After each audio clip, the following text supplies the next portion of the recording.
ገፍትራ አስወጣችውና ሹፌሮቹና ዘበኛውን በመጥራት ድፈሯቸው ነው ያለችው። ልክ ከዛ ስትመጣ ዲፕሬሽን ነገር ውስጥ ነው የምትገባ። እቃ አብራኝ ታስተካክላለች ፖሊሷ። ምን አለች? ስናስተካክል ለከከዛ ውስጥ ብሬን ወስደዋለች። ከዛ በኋላ ያለው በጣም አስቀያሚ ጊዜ ነበረ።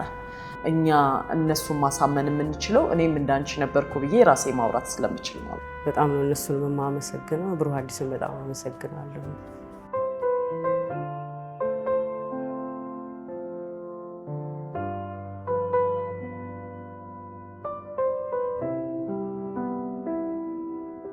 ስሜ ውብንደኔ ይባላል።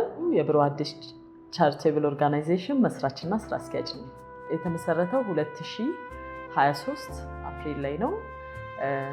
ያው እንደሚታወቀው እኛ ተመላሾች ነን ድርጅቱን የመሰረት ነው። ስለዚህ እኛ ካለፍንበትና እኛ እዛ ሀገር ላይ በኖርንበት አካባቢ ላይ የሚደርሰውን ነገር እዚህ መተናገራችን ላይ ለማገዝ ነው ይህን ድርጅት ዋና ዓላማ የመሰረት ነው። አዌርነስ በመስጠት ወይንም ግንዛቤ በመስጠት ያለማጋነን ስፍር ቁጥር የለውም። በተለያየ ቦታ በተለያየ ክፍለ ከተማ እየተዘዋወርን ስፔሻሊ ከቲቬት ወይንም ከፍትህ ሚኒስቴር ከክፍለ ከተማዎች ጋር በመሆን ሆትስፖት በተባለ አካባቢ ሚግሬሽን ላምበረት አካባቢ እንደገናም ደግሞ ያው እንደሚታወቀው ከክልል ወደ ከተማ የሚመጡበት ቦታ ላይ እየሆንን ዋናው ነገር ሰዎች ለህገወጥ ደላሎች እንዳይታለሉ ወይንም እንዳይጋለጡ ግንዛቤ መስጠትን ነው እየሰራን የነበረውና ካምፓይን በማዘጋጀት የእግር ጉዞ በማድረግ ፍላየሮችን በማዘጋጀት ለምሳሌ በኦሮምኛ፣ በትግረኛ፣ በእንግሊዘኛ፣ በአማርኛ ፍላየሮችን በማዘጋጀት ሰዎችን ኢቨን ኤጀንሲ አካባቢ ሴቭ ማይግሬሽን እንዲያደርጉ ግንዛቤ ሰጥተናል ማለት ነው። በኩሶ ኢንተርናሽናል ድርጅት ባገኘነው የገንዘብ ድጋፍ የሰጠነው የ24 ልጆች ስልጠና አለ። የልብስ ስፌት፣ የምግብ ስራ እና ደግሞ የጥፍር ስራ፣ የፀጉር ስራ እንዲሰለጥኑ አድርገን ከዛ በኋላ ከዛም ባለፈ ደግሞ የተለያዩ ከዛው ጎን ለጎን የተለያዩ ስኪሎችን እንዲያገኙ ለምሳሌ ሴፍ ጋርዲንግ፣ ሳይኮሶሻል ሰፖርት እንደገናም ደግሞ ላይፍ ስኪል ከዛ ባለፈ ገንዘባቸው እንዴት መያዝ ይችላሉ ፋይናንሻል ትሬኒንጎችን እንዲያገኙ አድርገናል። ከዛ ባለፈ ደግሞ ፍሪደም ፈንድ ያው እንደሚታወቀው በደንብ እየረዳን ያለው ፍሪደም ፈንድ ነው። እሱም በሰጠን የገንዘብ ድጋፍ 35 ልጆችን እንዲሁ በሶፍት ስኪል ኮምፒውተር ቤዚክ ኮምፒውተር እንዲሰለጥኑ አድርገናል። ከዛ ባለፈ ስራ እንዲያገኙ ከተለያየ ኤምፕሎየር አገራችን ላይ ከሚገኙ ከሆቴሎች ጋር ከጋርመንት ጋር ኤምኦዩ በመፈራረም የራሳችንን የሆነ ስራ እንዲያገኙ አድርገናል ማለት ነው።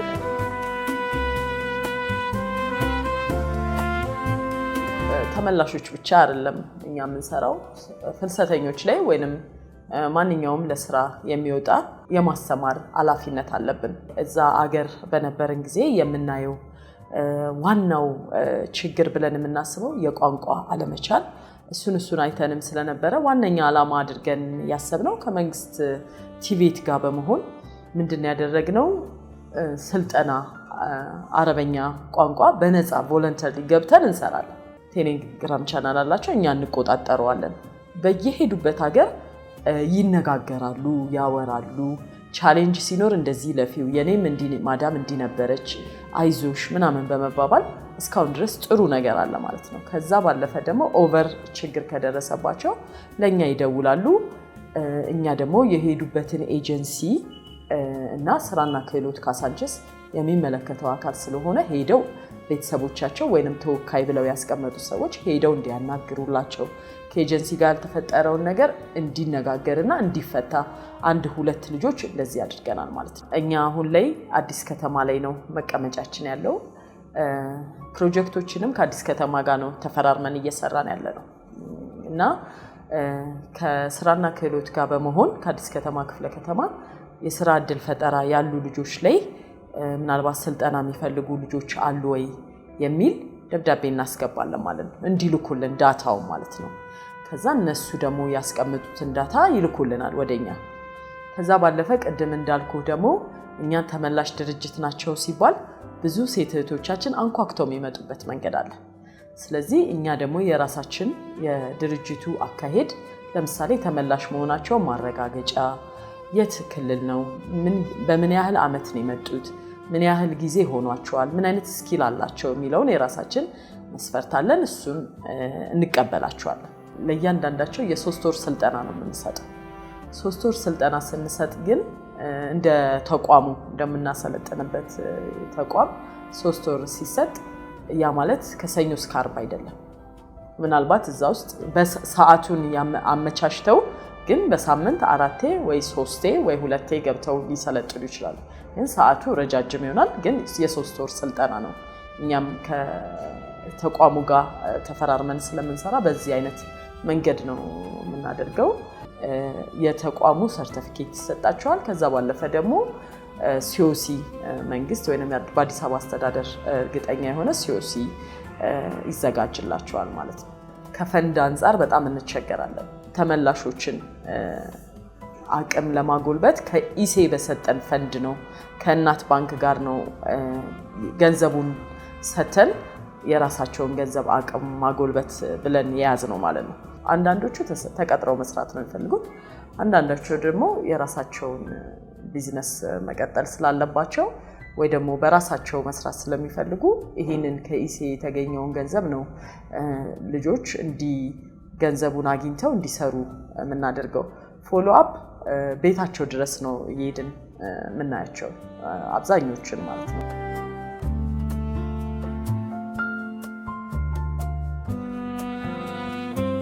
ረጅም ዓመት ኖረክ ገንዘብ በተለያየ ምክንያት ይጠፋል።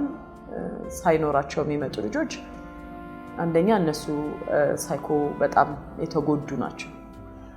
ምትላቸውን ነገር ሁላ ቶሎ ለመቀበል ይቸገራሉ።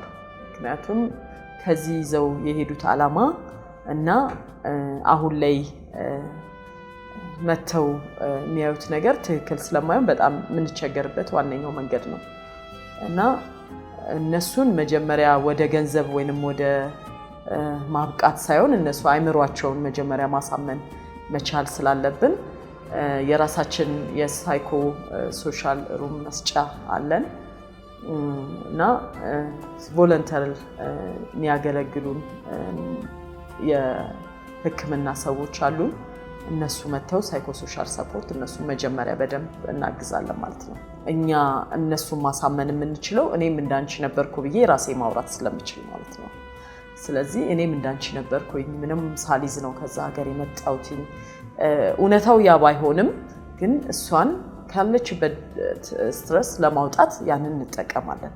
እኛም እንዲነበርን እሷም እንዲነበረች በማለት በመነጋገር እሷ ከዛ ውስጥ ወጣ ራሷን መቀየር እንድትችል አድርገን ወደ ስልጠናውና ከዛ በኋላ ስራዋን የራሷን ስራ የምትሰራበት መንገድ እናመቻቻለን። በቃ ስቴብል ስትሆን የራሷን ቢዝነስ መክፈት የምትችል ከሆነ ቅድም እንዳልኩ በዛኛው መንገድ በሌላ አይነት መንገድ ልናግዛት እንነሳሳለን ማለት ነው። ገንዘብ ይዘው የሚመጡም ልጆች የሚቸገሩ በጣም አሉ። ለምሳሌ ምንም አይነት መስራት የማይችሉ ምን እንደሚሰሩ የማያውቁ ልጆች አሉ። ስለዚህ እነሱም እንደዚሁ እኔ እንደዚህ አይነት ብር አለኝ ግን ምን እንደምሰራ ግራ ገባኝ የሚሉ ልጆች አሉ እኛ ጋር መጣው። ግን እኛ ምንድነው የምንለው መጀመሪያ ምንድነው እሷ ያላት ውስጧ ምንድነው ኒዷ ምንድነው የምትፈልገው መስራት የምትፈልገው የሚለውን እንጠይቃታለን። ከዛ እኔ እንዲህ ቢኖረኝ ስትል እኛ አቅጣጫውን እንሰጣለን። ለምሳሌ እኔ ቦታ የለኝም ግን መስራት ፈልጋለሁ ብር አለኝ ሲሉ እኛ ከክፍለ ከተማ ጋር በመሆን እንደሚታወቀው መንግስት እየተደራጁ ቦታ ሼድ የመስጠት አለ። ስለዚህ ከኛ ጋር በመሆን ለነዚህ ልጆች ለ5 ለ4 ሆነው እንዲያገኙ እኛ ኮሌክት አድርገን ደብዳቤ እንጽፋለን ማለት ነው። እነዚህ ልጆች እንደዚህ ማግኘት ይፈልጋሉ መስራት ይፈልጋሉ የሚለውን እኛም ካሰለጠናቸው ገንዘብም ካላቸው ጋር አድርገን የራሳችንን እንወጣለን ማለት ነው። ክፍለ ከተማውም በዚህ ልክ በደንብ ያግዘናል። በነገራችን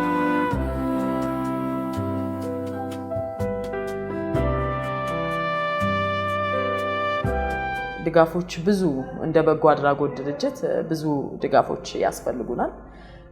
ግን ቢሆንም እኛ ምንድነው እያልን እንደ ብሩህ አዲስ እኔ የምለው ምንድነው ብሩህ አዲስ ያው ተመላሽ ድርጅት ስለሆነ የራሱ ተቋም የራሱ ዜጎችን በደንብ አብቅቶ መላክ ይፈልጋል። ለምሳሌ ከኛ ኤክስፒሪየንስ መስራት ስለሚፈልግ እንደዚህ አይነት ቦታዎች ቢመቻቹልን። ለምሳሌ ያው እንደሚታወቀው አሁን የውጭ ፈንዶች በጣም አስቸጋሪ ናቸው። ስለዚህ ኢንካም የምናመጣበት ድርጅቱ የራሱን ጄኔሬት ማለት ሀብት እንትን የሚልበት ነገር ስለሚያስፈልገው ይህንንም መንግስት ቦታ ቢሰጠን እና አንደኛ እህቶቻችንን ወንድሞቻችንን መብታቸው ነው፣ ፍልሰት መብት ነው። ስለዚህ የተለያየ ቦታ ሄደው እንዲሰሩ ብቁ ማድረግ መቻል እንችላለን። ያንን ስለምንችል የቦታ ጥያቄ አለን። እሱ ቢደረግልን ጥሩ ነው። ወደፊት ደግሞ እንደምንረዳም ባለሙሉ ተስፋ ነኝ። ምክንያቱም ማንም ሰው መልካም ነገር ከሰራ ሁሉም ተባባሪ ነው ብዬ አስባለሁ።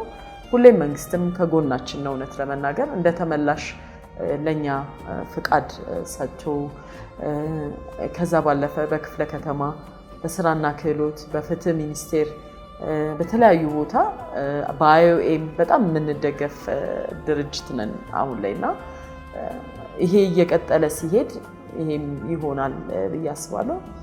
ሌላው እንደ ብሩህ አዲስ እኔ ውብ እንደኔ የሚሄዱትን ልጆች ተመላሾች መዛኝ ቢሆኑ ብዬ እጠይቃለሁ። ለምሳሌ እኔ ትምህርቱን ተምሬዋለሁ። የሚሄዱትን ልጆች ትምህርት ተምሬ ፈተና ተፈትኜ ወድቄም አውቃለሁ። ከዛም አልፌያለሁ እና እዛ ሄጄ ኖሬያቸዋለሁ፣ ሰርቼው አውቃለሁ።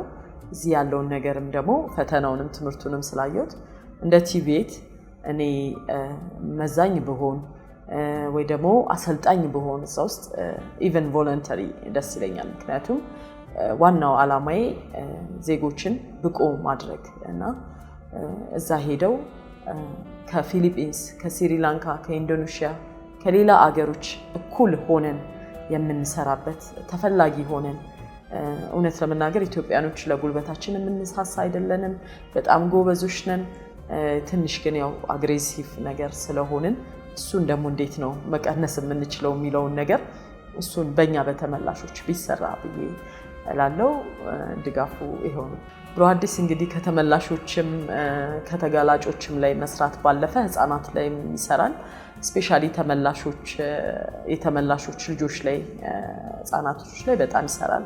በዓሎች ሲሆኑ የትምህርት አዲስ ዓመት ላይ ሲሆን ለተመላሾች ልጆች ፈንድራይዚንግ በመፈለግ ከተለያዩ ባለሀብቶች በመፈለግ ብሩህ አዲስ ለህፃናቶች የቦርሳ፣ የደብተር፣ የእስክሪብቶ፣ የመቅረጫ አንዳንድ ትምህርት ማስጀመሪያ የሚሆናቸውን ለተመላሽ ልጆች እንሰጣለን ወይንም እናበረክታለን እና የተለያዩ ፕሮግራሞች በቢሮአችን እናደርጋለን ማለት ነው። ይሄ የምናደርገው ተመላሾች ያው እንደሚታወቀው በባህላቸው ተከርተው በቤተሰቦቻቸው ተከርተው ገንዘብ የሌላቸው አንዳንዶች ደግሞ ልጆቻቸውን ብቻ ይዘው የመጡ ስለሆነ ዘላቂ የሆነ እርዳታ ስለሚያስፈልጋቸው እኛም ይሄንን በመመልከት እንደሚታወቀው መንግስት ነፃ የትምህርት እድል ይሰጣቸዋል። ከዛም ባለፈ ደብተርም ይሰጣቸዋል። ግን እኛም ለነሱ ሃይምሮ ለህሊናቸውም ደግሞ ሊያንሳቸውም 3-4 ልጅ ይኖራቸዋል ከሚለው ያንን ድጋፍ እናደርጋለን ማለት ነው። ሌሎች የሴቶች የጉልበት ብዝበዛ ጥቃት ላይ በደንብ አትኩረን እንሰራለን።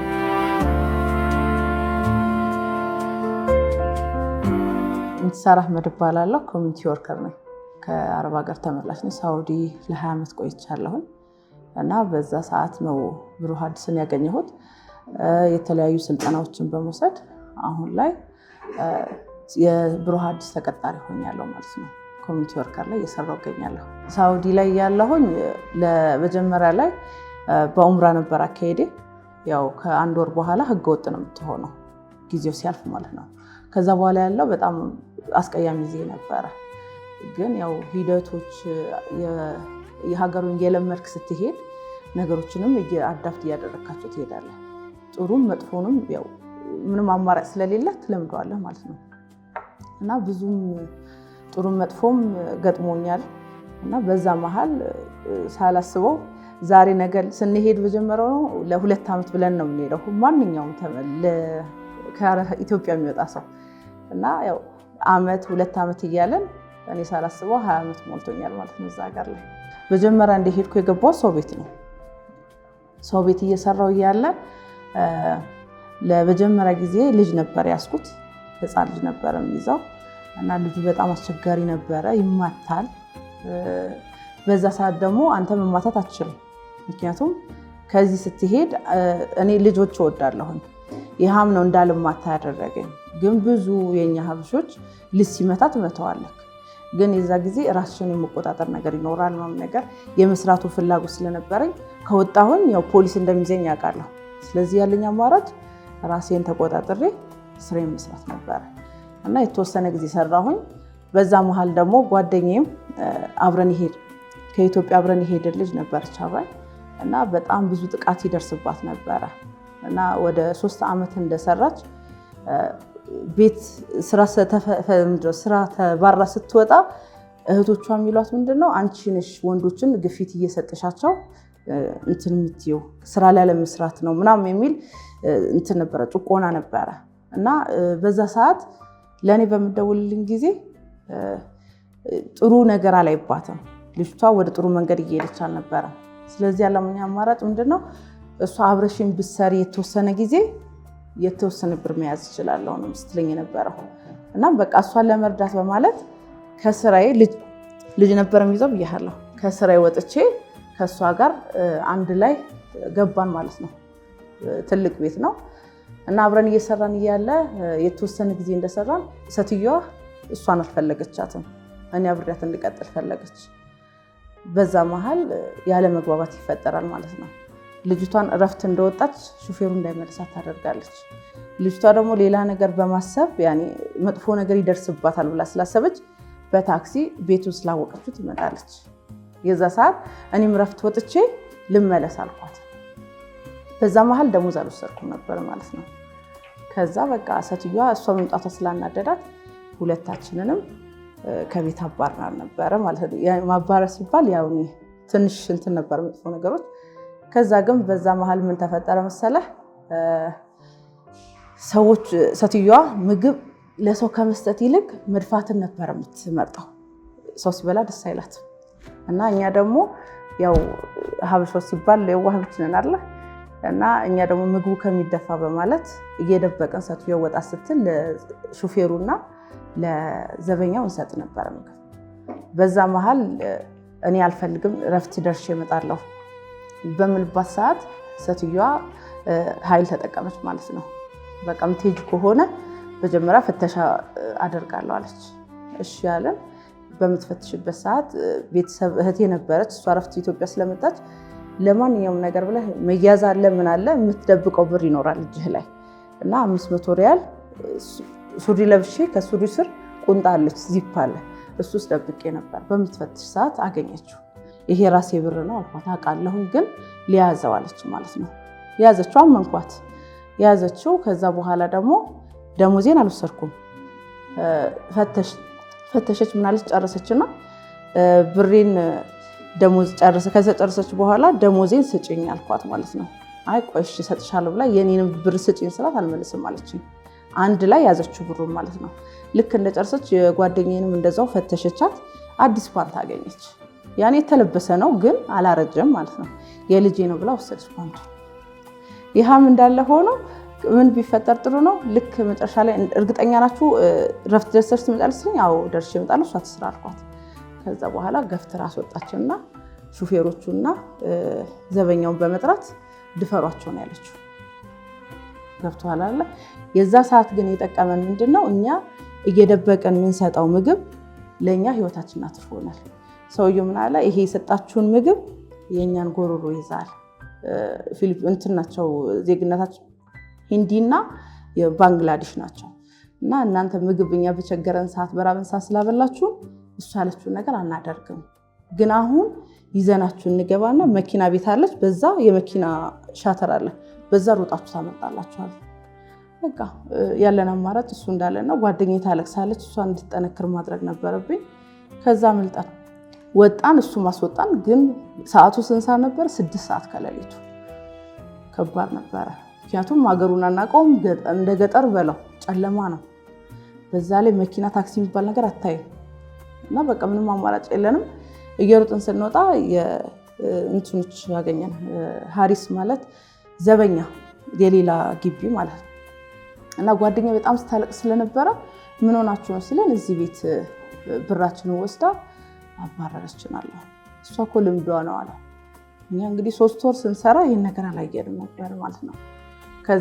ከዛ በመውጣት እሺ ሱቅ ወይም ደግሞ ታክሲቱ ጋር እናገኛለን ስንለው ታክሲ እዚህ አካባቢ አታስቡት አለ። እና ምን እናድርግ ስንል እዛ ጋር ሱቅ አለ፣ እሱ ሰውዬ ታክሲ እንዲጠራላችሁ አድርጎ አለ። ስንሄድ ሚኒ ማርኬት ነው የነበረው። ምንድነው እንትን ነው ሱዳን የነበረ እና ገባን፣ አናገር ነው ጓደኛዬ እስከዛ ሰዓት ድረስ ማልቀሷን አላቆመችም። እና እንደዚህ ሆነ ነበረው ነገር ስለው ብዙ ጊዜ እኮ እንደዚህ ይሄ ነገር ያጋጥማል እና አዲስ አይደለም እሷ እንዲህ ናት አለን ማለት ነው። እሺ እና እንዴት እናደርግ? መሄድ እንፈልጋለን፣ ታክሲ ጥራለ ስለው እዚህ ጋር ታክሲ ስለማይመጣ እንዴት እናደርግ? በቃ የሆነ ሰውዬ ነበረ እኛ እናግዛችሁ አለ። ከዛን ተነጋገሩ። ስልክ ደውሎ በአረበኛ ሆኖ ግን በማይገባ አይነት ቋንቋ አይደለ። እኛም አዲሱ ስለሆነ ይሆን ይፈጥናል ነገር አልገባንም። እና በቃ ሲል ጓደኛዬ እንሄዳለች። አሁንም ከዛ ጭንቅ ውስጥ ወተን እዚህ ሌላ ጭንቅ ውስጥ እየገባ ነው። ስለዚህ ያለን አማራጭ ምንድነው? ራሳችንን ተቆጣጥረን ሌላው ቢቀር እንኳን እዛ ውስጥ ማደር ከተቻለ እዛ እንዲያሳድረን ነው ጭንቅላታችን ይፈጠራልን ማለት ነው። ከዛም በቃ እንትን አለን። እህቷ ጋር ሳውዲን ያገባቸው ትዝ ሲለኝ እሷም ስላለች እስቲ ለምን እህትሽ ጋር እንደውል በሚል ጠየኳት ማለት ነው። እህትየው ጋር ስንደውል እንደዚህ አድርጋናለች። እሷም ብር አልያዘችም፣ እኔ ብር አልያዝኩም። ያለ ምንድነው የሞላ ነው ካርድ ብቻ ነው ስልክ ላይ ማለት ነው። እና እንደዛ ብለን በምንነግራት ሰዓት ምን ብትለን ጥሩ ነው? ባሌ በዚህ ሰዓት አልከው አንቺ መውጣት አመልሽ ነው። ስለዚህ ስትፈልጊ በፈለግሽበት ሂጂ ትላለች። እኔም ታይኝ አልኳት። እህትሽን ግን አደኛት ስላት አገባኝም ሁለታችሁም ብላ ዘጋችው። በቃ የዛ ሰዓት ጨለመብን። ምክንያቱም ማንም ሰው የለንም። እህቴም እንደነገርኩ ወደ ኢትዮጵያ መጥታለች። ስለዚህ ያለን መጨረሻ ላይ ሀሳብ ምንድነው?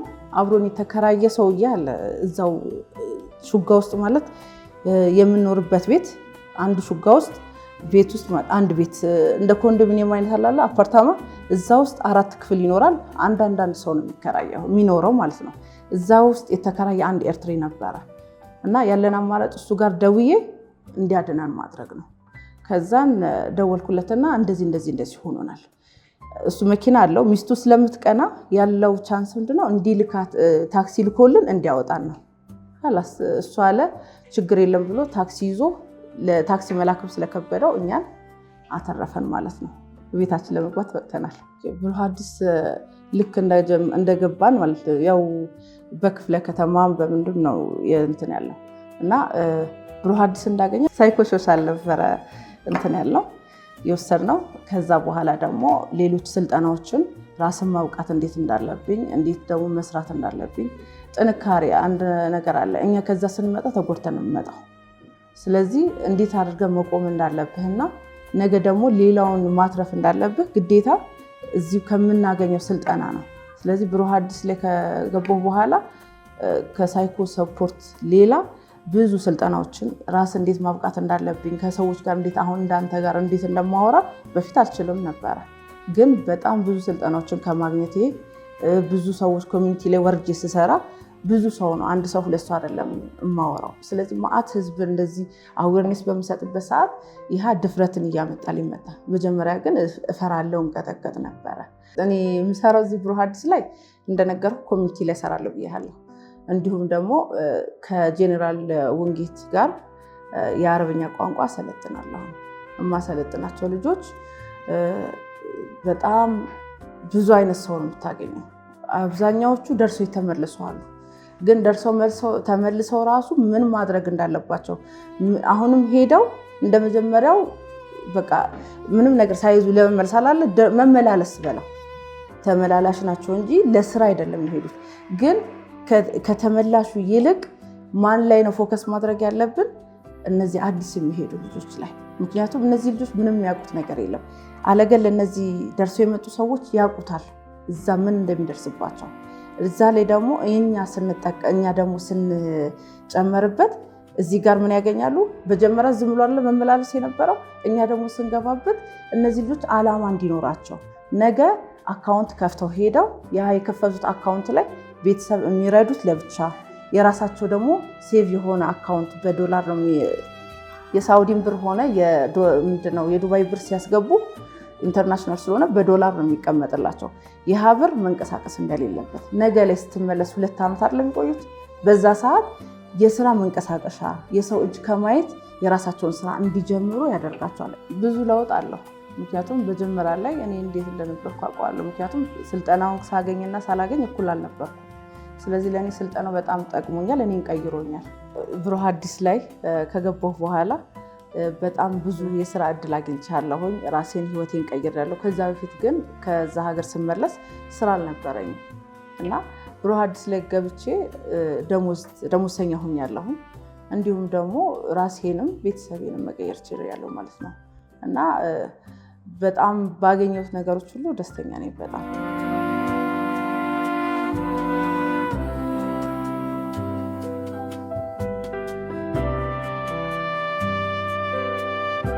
እኔ ለ8 ዓመታት አረብ ሀገር ቆይቼ ነው የመጣሁት። ለማንኛውም ኢትዮጵያ በ3 ወር ቪዛ ነበር የአክስቴ ልጅ የወሰደች። እዛ ሂጄ ከ3 ወር በኋላ ስራ መፈለግ ጀመረችልኝ። አጋጣሚ የሆስፒታል ቫካንሲ ነበርና ተወዳድሬ ስራ እድል አገኘሁ ማለት ነው ከ3 ወር በኋላ። ከዚህ ከ10ኛ ክፍል ጨርሼ ነው የሄድኩት። ከ10 ነው የሄድኩት። ግን ያው የተገኘውን ስራ ለመስራት ነው እንደማንኛውም ኢትዮጵያ እየወጣሁት ማለት ነው። አጋጣሚ እድሉ ስለተመቻቸልኝ ድርጅት ገባሁ። ድርጅቱ 450 ብር ነው፣ ድርሃም ነው። ዱባይ ነበርኩ። 450 ድርሃም ነው የሚከፍልልኝ። ቤት አኮሞዴሽን ይባላል። ቤት ይሰጠኛል፣ የጋራ መኖሪያ ቤት ማለት ነው። አንድ ክፍል ውስጥ 4 ሰው 3-4 ነው የምንኖረው እና ስራ ጠዋት ሆስፒታል ስለሆነ 24 ሰዓት ነው የምንሰራ። 24 ሰዓት ነው ኦፕሬት የሚያደርገው ክፍት የሚሆነው። የህንድ ድርጅት ነው። የ8 ሰዓት ስራ ነው። እኔ የድርሻ የ8 ሰዓት ስራ ነበር።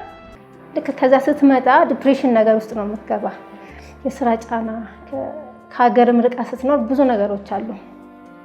ብሩህ አዲስ ቻሪታብል ኦርጋናይዜሽን አለ። ስልጠና ይሰጣሉ፣ የሳይኮሎጂ ድጋፍ ይሰጣሉ። እና ነገሮች ይደግፉናል ብለን አይዛ መጣች። 2017 ላይ መጣው። የሳይኮሎጂ ድጋፍም አድርገውልኛል። በዛ ላይ ደግሞ ትምህርት ስልጠና በምንፈልገው አስመርጠውን እኔ በፀጉር ሙያ ነው የሰለጠንኩት። ለ3 ወር ብለው እስከ 6 ወር ድረስ ነው የተማርኩት።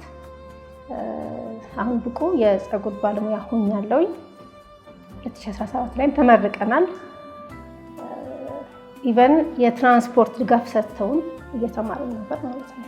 አሁን የፀጉር ሂደት ላይ ነኝ።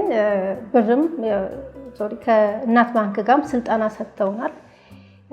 የብድር አመቻችተውልናል።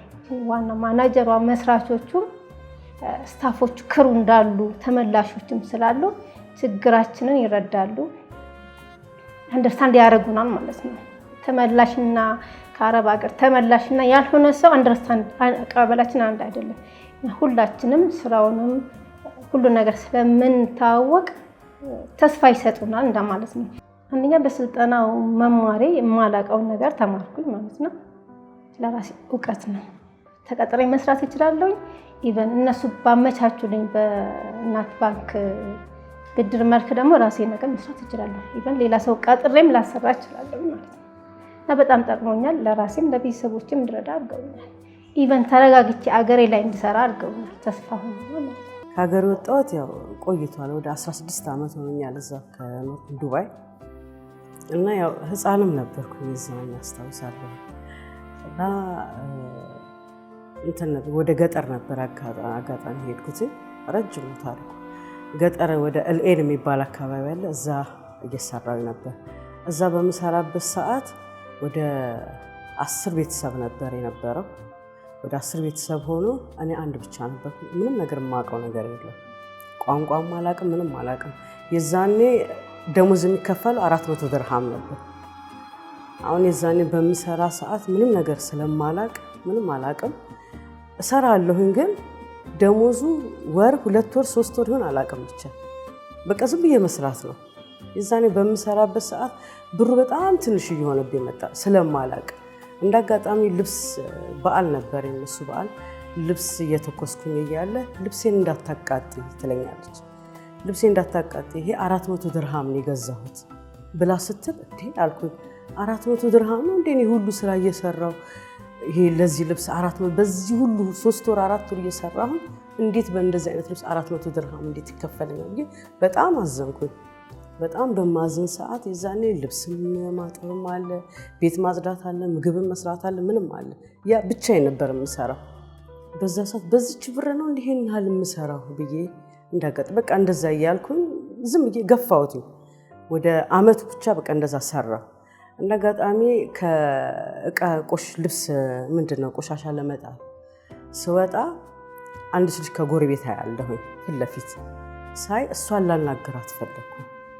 አሁን እንዳጋጣሚ ጠራኋትኝ። እሷን መጣች፣ አልናገርኳትኝ። እዛው ቆሻሻው አካባቢ እንደዚህ ነው የሚከፈለኝ እና እንዴት ነው ምንድነው ማድረግ የምችለው? እንዴት እንደዚህ ይከፈልሻል? ያመጣሽ ቢሮ የትኛው ቢሮ ነው?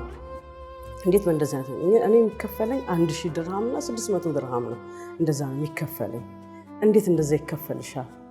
ራስተኛ ምንም ማውቀው ነገር የለም። በይ እንደዛ ከሆነ ሱዳን ነበረ ኤጀንሲው።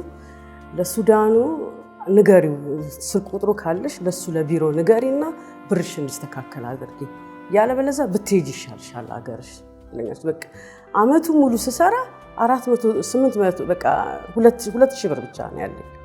ያቺ 2000 ብር ይዤ በቃ ምንም ማድረግ ስላልቻልኩ ልጅቷን እያናገርኳትኝ በይ ወይ አናግሪ ቢሮ ወይ ደግሞ ሂጂ ወደ አገርሽ እንጂ እንዳትጠፊ፣ በእንደዚህ አይነት ዋጋማ እንዴት ትሰሪያለሽ ብላ ትለኝና እንዳጋጣሚ ሰውየው መጣ። አናገርኩትኝ። እንደዚህ ነው የምትከፍሉ፣ 400 ድርሃም ነው የሚከፈለኝ እና እንዴት ነው እንደዚህ ስል ከዚህ በላይ ምን እንከፍልሻለን? አንቺ እኮ አበሻ ነሽ፣ የዛኔ አበሽያ ነሽ፣ በቃ እንደዛ ነው የሚሉት። አንቺ አበሻ ነሽ፣ ስለዚህ እንደዚህ አንከፍልሽም፣ ጨመረ ከፈልክ ስሪ፣ ያለበለዚያ ወደ ሀገርሽ እንልክሻለን አለ። እዛ እሺ አልኩኝ። በቃ ትኬት ይቆረጥልኝ አልኩኝ። አሁን ትኬት ይቆረጥልኝ ሲለኝ በቃ ወደ አመት ከምናምን ሆነኝ። እቺ 2000 ድርሃም ብቻ ነው ይዤ አገሬ የምገባው አልኩኝ። በቃ በጣም ተሰማኝ። ከዛ ይቆረጥልሽ ትኬት አለኝ። እሺ ብዬ ትኬት ልክ እሱ ቆርጦልኝ ይዞልኝ መጣ። የሰጡኝም ልብስም ምንም ነበረ ሻንጣ። ልክ ወደ ማታ አካባቢ ትኬቱን ሲሰጠኝ ልብሱን ጠቅላላ ወሰዱት። ልብሱን ጠቅላላ ሲወስዱት እኔ ምንም አማራጭ የለኝም። እንደዚህማ ከሆነ ባልሄድ ይሻለኛልና ሌሊቱን ትንሽ የተወሰነ ልብስ ይዤ ሌሊት ጠፋሁ። ሌሊት ጠፍቼ ወደ የት ገባሁ? ዱባይ ገባሁ። ዱባይ የዛኔ ስገባ ያችን 200 ድርሃም ይዤ ወደ ዱባይ ልገባ ስል በቃ መንገዱ በጣም ትራንስፖርት የለም፣ ገጠር ስለሆነ ልክ ያንን ገጠር ሄጄ አላለፍኩትም። በቃ አልጨረስኩም። በቃ መኪና ያለበት ቦታ ነው የምፈልገው። እንደዛ እየሮጥኩኝ እየሄድኩኝ ነጋብኝ። እዛው ልክ ሲነጋብኝ ታክሲ አስቆምኩኝና የሆነ ፊሊፒኖ ኢንዶኔዥያ ነገር ዱባይ ወሰደኝ አልኩት። ወደ ዱባይ ስል 500 ድርሃም አለሽ አለኝ። ችግር የለም አልኩት። በ500 ድርሃም ሄደን ተጓዝን። ስጓዝ ልክ ዱባይ ደረስን። ዱባይ እዛው ሲያደርሰኝ በፊት የነበረ ያመጣኝ ኤጀንሲ አበሻ ነበረ። አበሻው ነው ወደ ለሱዳኑ ያገናኘ። ከዛ እንዳጋጣሚ ስልክ ላይ ነበር የሱ ቁጥር። ደወልኩለት። ስደውልለት እሱ ጋር በክሬዲት ነበር የሄድኩት። የዛኔም ግማሽ ከፍዬ ግማሽ አልከፈልኩም። እንዴት ነው የማደርገው ብዬ ሳናገረው እኔ እንዲህ ነኝ ስለው አወቅኩሽ፣ አውቄሻለሁ፣ ግን በፊቱ ብርም አለብሽ፣ ስለዚህ እኔ ጋር ለመምጣት ብርሽ መስጠትም አለብሽ። ስለዚህ ችግር የለውም ልምጣ አልኩት። ዱባይ ደረስኩኝ። ወደ ኡድል መዲና የሚባል አለ ትምህርት ቤት አለ ወደዛ አካባቢ። ልክ እዛ አቆመኝ። እዛ ሲያቆመኝ እሱ ኤጀንሲው ማለት ዱባይ አዲስ አበባ የነበረው እንትን ደላላ እዛ እንትን እያጠበ ነበር፣ መኪና ምናምን እያጸዳ ነበረ። ልክ እንዳጋጣሚ በቃ ሲወለወለ ሲያገኝ ልክ መኪናው ያኛ አቆመልኝ አልኩትኝ፣ አቆመልኝ። አገኘሁትኝ። እሱ መጣሽ አለኝ። አዎ መጣሁ። እና ለምን አልሰራሽም ስል እንደዚህ እንደዚህ ይደረጋል ስል እኔ ምንም ማድረግ አልችልም፣ እኛ የተነጋገርነው 600 ድርሃም እንዲሰጥሽ ነበር፣ እንግዲህ ሱዳኑም እንደሆነ አላውቅም እንዳረጋ አላውቅም ብሎ እስቲ አናግረዋለሁ። ለካ የዛኔ 400 ድርሃም ሲከፈል 200 ድርሃሙን እሱ ይወስድ ነበር ሱዳኑ።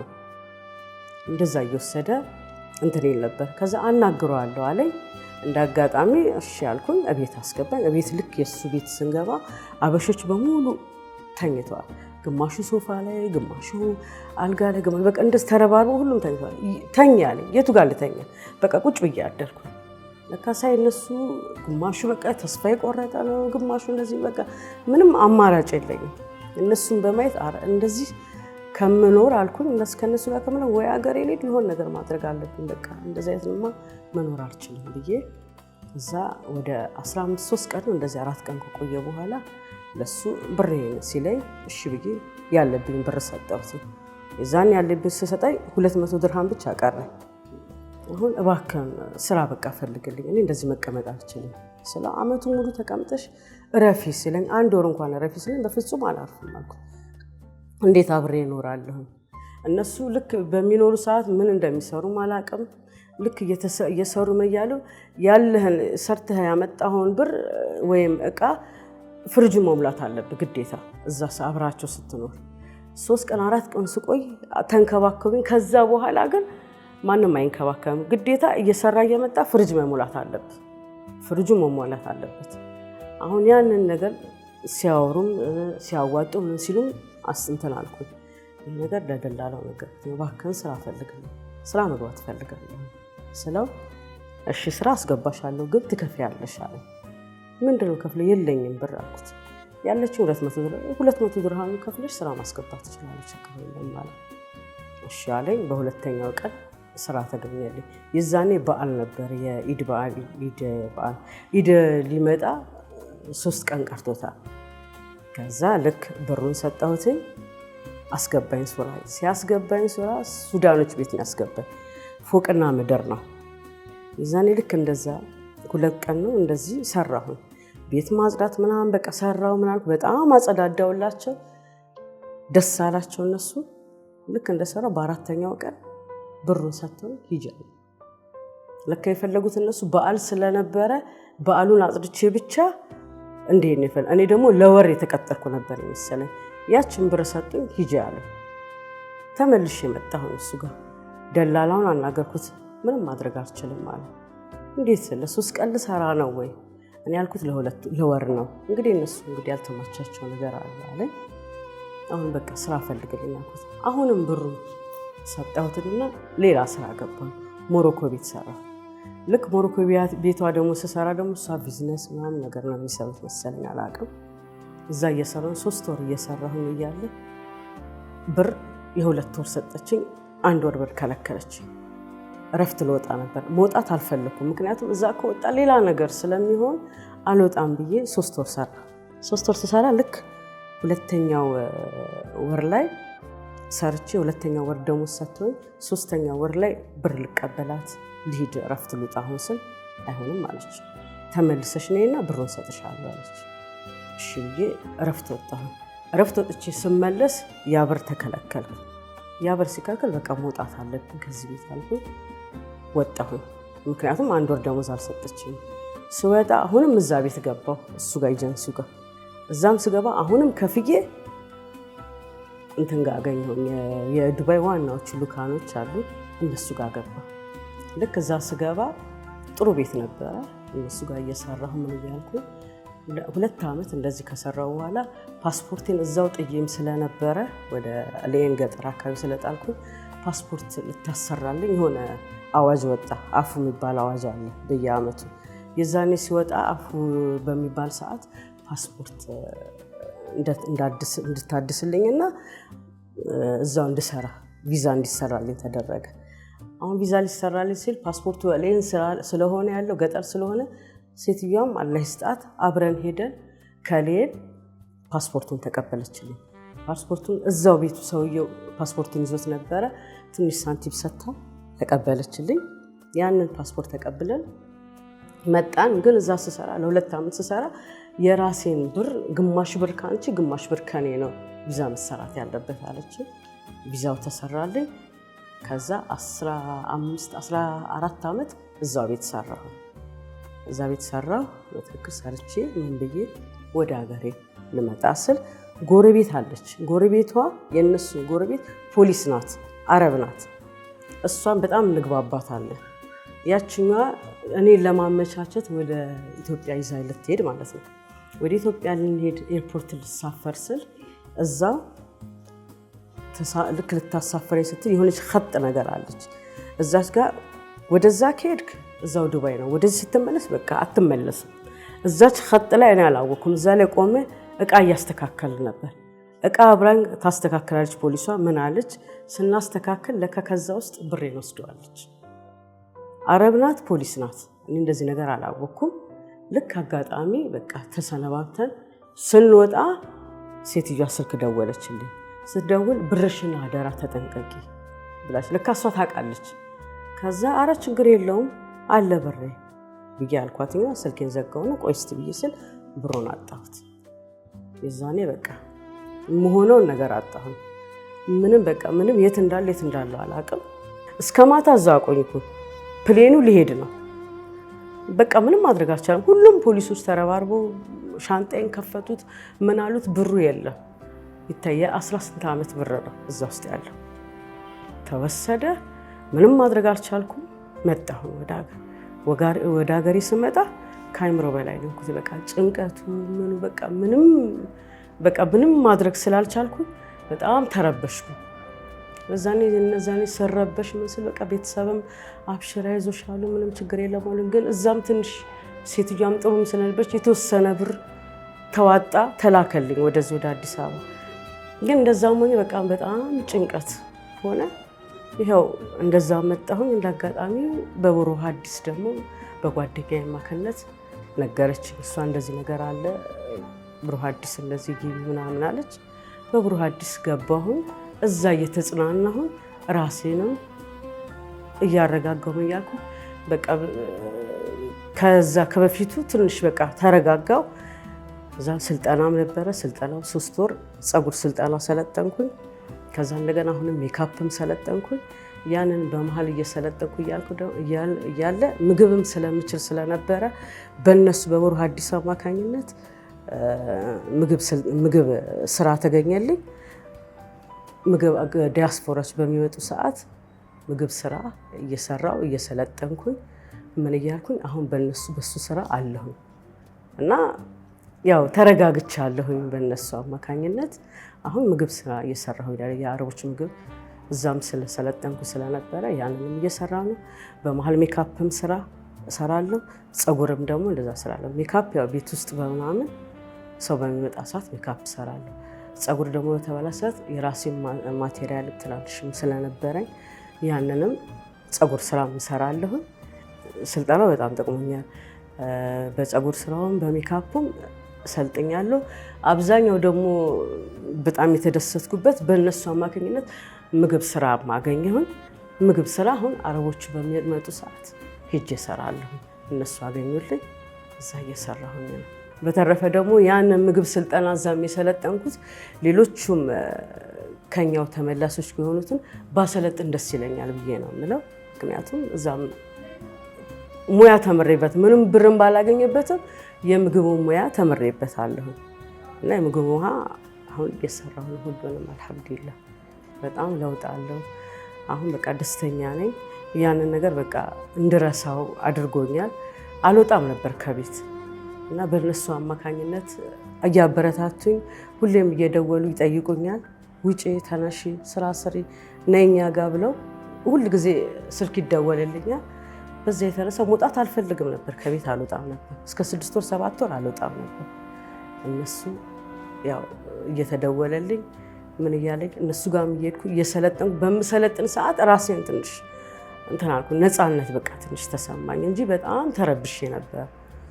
እና አልሐምዱሊላህ በጣም ነው እነሱን የማመሰግነው። ብሩህ አዲስን በጣም አመሰግናለሁ።